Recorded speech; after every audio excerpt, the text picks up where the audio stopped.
Good morning. I wanted to talk to you this morning about happiness, about what it is and what it isn't, and how, in fact, drinking this green smoothie may contribute more to happiness than even winning $1,000,000. How can that be?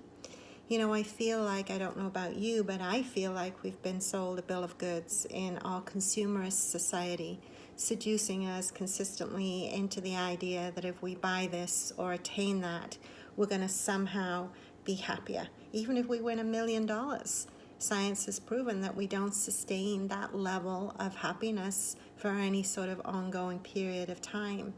So what will do it? What will bring us that happiness in a sustainable, ongoing way?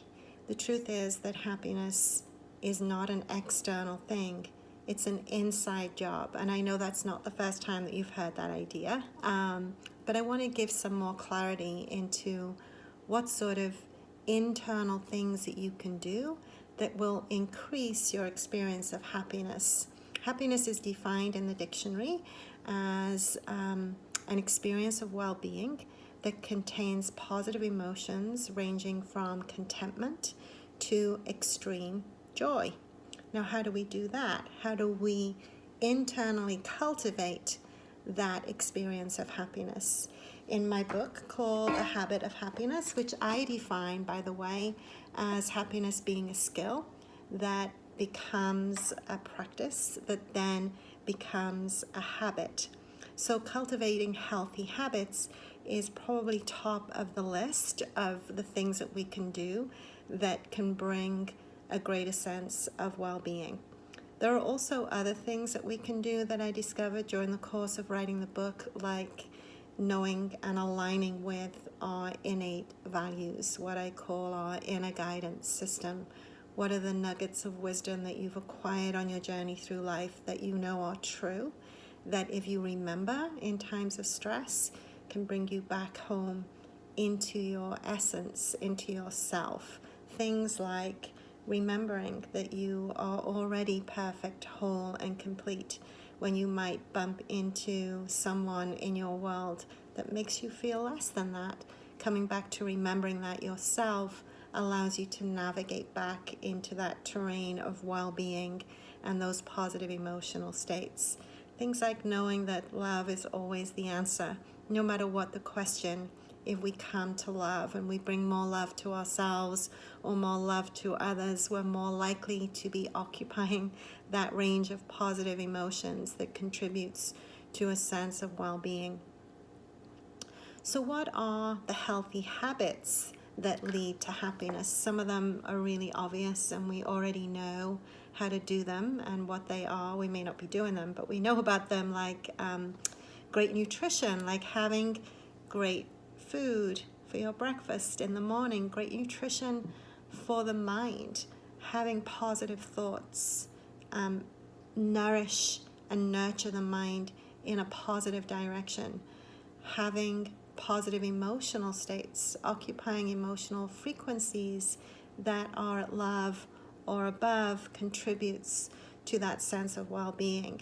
And throughout history and in many philosophies, we've been told to know thyself, and understanding what does that mean? How do we know thyself?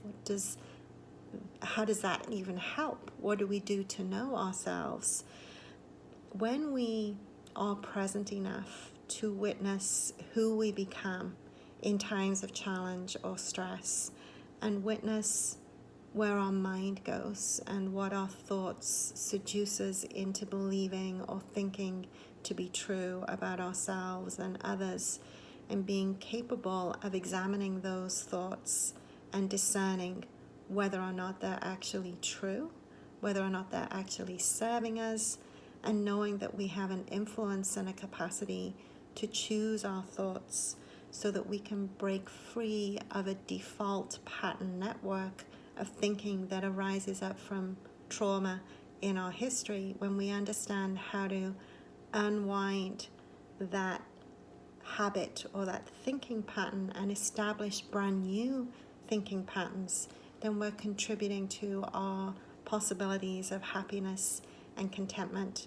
when we understand the emotional states that we occupy, when we're present enough and vigilant enough to notice, I'm in a negative state, I'm anxious, and I'm choosing to ruminate inside this anxiety rather than do something to switch it up, to change it. I could go for a walk, I could listen to some different music, I could do a meditation to elevate my emotional vibration, and that amongst other tools and skills of things that we can do on a deeper level to shift us out of our default network pattern, contribute to our experience of happiness.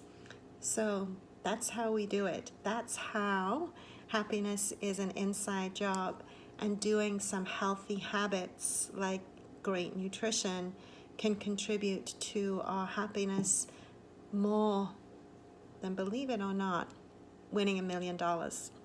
All right, I hope that you found that helpful and it's inspired you to participate in some great healthy habits for yourself.